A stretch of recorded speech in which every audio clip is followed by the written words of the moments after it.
This new opportunity, this new thing, ये आपके career से रिलेटेड हो सकता है, आपके फाइनेंसिस से रिलेटेड हो सकता है, ये आपके लव लाइफ से रिलेटेड हो सकता है, but this new thing is definitely going to knock on your door. अभी तो नहीं, बट अभी बहुत रिसेंट में ही this new thing is coming और ये आपके डोर पे लिटरली नॉक करने वाली है। ओके और मुझे ऐसा लगता है कि किसी किसी लोगों के लिए मुझे ऐसा लग रहा है कि ऑलरेडी आपकी लाइफ में एक न्यू अपॉर्चुनिटी आई है and you are heading towards the new opportunity, but this is a warning और this is a guidance for you.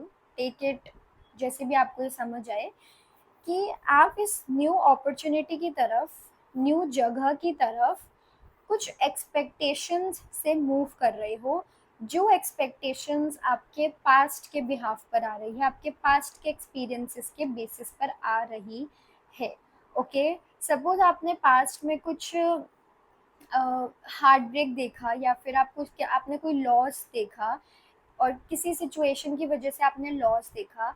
अब ये जो नई जगह पर आप बढ़ रहे हो, ये जो न्यू अपॉर्चुनिटी को आप ग्रैब कर रहे हो, यहाँ पर आपके माइंड में एक एक्सपेक्टेशन है कि ये चीज़ वापस ना हो जाए और अब ये आउटकम तो होना ही चाहिए। इट्स लाइक कि आप एक अनसर्टेन चीज़ की तरफ बढ़ रहे हो बट सर्टेनिटी अपने मन में रख करके। Okay that's the problem.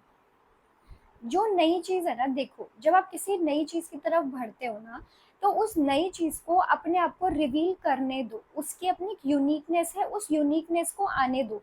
पहले ही अपने मन में मत सोचो कि इस ये जो नई चीज़ है, अगर ये मुझे मिल जाएगी तो उसके बाद मैं ऐसी हो जाऊंगी, ऐसा हो जाऊंगा, मुझे ये मिल जाएगा, ये कर लूंगी, वो कर लूंगी, मतलब बहुत सारे आउटकम्स आप पहले से ही सेट कर रहे हो अपने माइंड में। वो जो नई चीज़ है ना, उसकी अपनी एक यूनिकनेस है और आई थिंक उसकी अपनी एक ब्यूटी है जो कि आपकी एक्सपेक्टेशन से मीट नहीं करेगी। बट अगर आप उसको उसकी नज़र से देखो, उसकी यूनिकनेस से देखो, उसकी तरीके से देखो basically, then you are going to be grateful, then you are going to like this new opportunity. But अगर आप उस एक्सपेक्टेशंस को जो आपके पास्ट के एक्सपीरियंसेस हैं के बेसिस पर है, अगर आप उनको सेट करके आगे बढ़ो एंड देन आप उसको देखोगे न्यू अपॉर्चुनिटी, तो आपको कुछ भी नया नहीं लगेगा। आपको लगेगा कि शिट, ये तो फिर से मेरे साथ ऐसे ही हो गया, क्योंकि आप चाह ही एक ही चीज रहे हो। इट्स लाइक कि ए बी सी, मैं तीन ऑप्शन बताती हूँ।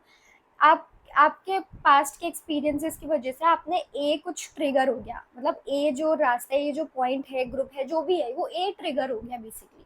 ठीक है, अब आप जब आगे बढ़ रहे हो ना, तो आप ना तो बी देखोगे ना तो आप सी देखोगे, सिर्फ आप ए को चेक करोगे एंड देन उसके बेसिस पर आप डिसाइड करोगे। अगर आपका फिर से ए किसी चीज़ में खराब आता है, देन आप आपको ऐसा लगेगा कि ये न्यू अपॉर्चुनिटीज का कोई फायदा नहीं हुआ क्योंकि आपको फिर से सेम चीज़ मिली। बट हो सकता है आपको बी मिल रहा है, आपको सी मिल रहा है, बट थोड़ा सा ओपन होकर के देखो। बेसिकली ये रीडिंग आपको ये बोल रही है कि थोड़ा सा ओपन होकर के देखो। जो चीज़ पास्ट में हुई है ज़रूरी नहीं है वो चीज़ हो रही है, लेकिन क्योंकि आप अपने माइंड में सेट कर रहे हो तो आपको ऐसा लग सकता है कि वो चीज़ फिर से हो रही है, बट उस चीज़ में कुछ न्यू है। I hope you are getting my point. और ये किसी किसी के लिए लव लाइफ से रिलेटेड भी हो सकता है कि जैसे आपके पास्ट में सपोज आपके आपके रिलेशनशिप में एक प्रॉब्लम आई थी कि चीटिंग से रिलेटेड, बट अब आपके मन में सिर्फ एक चीज़ सेट है कि चीटिंग नहीं होनी चाहिए मेरे साथ, बस मैं आगे इस लड़की या लड़के के साथ जाऊं, बस मेरे साथ चीटिंग नहीं होनी चाहिए। तो आप सिर्फ उस चीटिंग से रिलेटेड चीज़ें देखोगे कि ये किसके साथ जा रही है, जा रहा है, और कितनी देर मुझे रिप्लाई कर रहा है, नहीं कर रहा है, पासवर्ड दे रहा है, नहीं दे रहा है। सिर्फ आप उसी चीज़ में इतना घूमते रह जाओगे कि आप अपने पार्टनर की न्यू यूनिकनेस को नहीं देखोगे और आप और चीज़ों पर ध्यान नहीं दोगे, जिसकी वजह से आपके पार्टनर भी सेंस कर सकते हैं कि ये तो सिर्फ एक ही चीज़ पर ध्यान जा रहा है। I hope you are getting my point. ठीक है, तो ये रीडिंग सिर्फ आपको एक ही चीज़ बोल रही है कि नई चीज़ आप एक्सेप्ट कर रहे हो, इट्स अ गुड थिंग, आप आगे बढ़ रहे हो, इट्स गुड थिंग, लेकिन पास्ट के एक्सपेक्टेशंस को सेट करके मत चलो। वो जो टेम्पलेट है उसको बना करके मत चलो कि ऐसा होना चाहिए, ऐसा ही मुझे मिलना चाहिए। ठीक है, क्योंकि ऐसा आपके हिसाब से नहीं हो सकता है।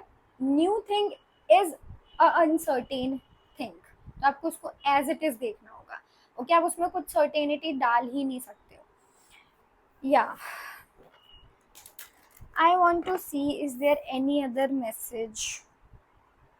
अगर आप अपनी लाइफ में ट्रांसपेरेंसी रखोगे, चीज़ों को उसके तरीके से देखोगे, चीज़ों के तरीके से देखोगे, नए इंसान को नए इंसान के तरीके से देखोगे, न्यू अपॉर्चुनिटी, करियर अपॉर्चुनिटी को उसके तरीके से देखोगे, देन आई थिंक लाइफ थोड़ी बैलेंस आउट होगी आपकी। ओके जैसे अगर आप, मतलब ऐसा हो सकता है कि आपका अगर फेवरेट कलर ऑरेंज है तो आप सिर्फ ऑरेंज कलर से ही लाइफ को देखना चाहते हो, आपके लेंसेज सिर्फ ऑरेंज है। हो सकता है पिंक है आपके सामने, उसकी अपनी ब्यूटी है।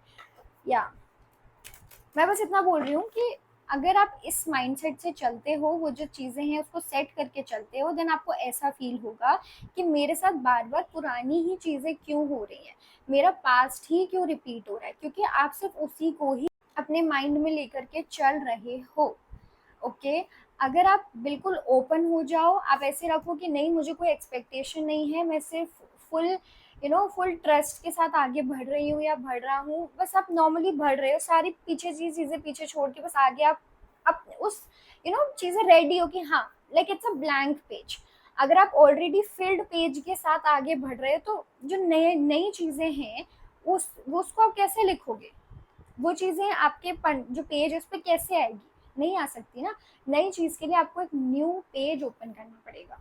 ठीक है, सो या that's all from my side. I hope you like my reading, और ये जो गाइडेंस है उसको ज़रूर से ज़रूर फॉलो करो। Okay bye bye, take care.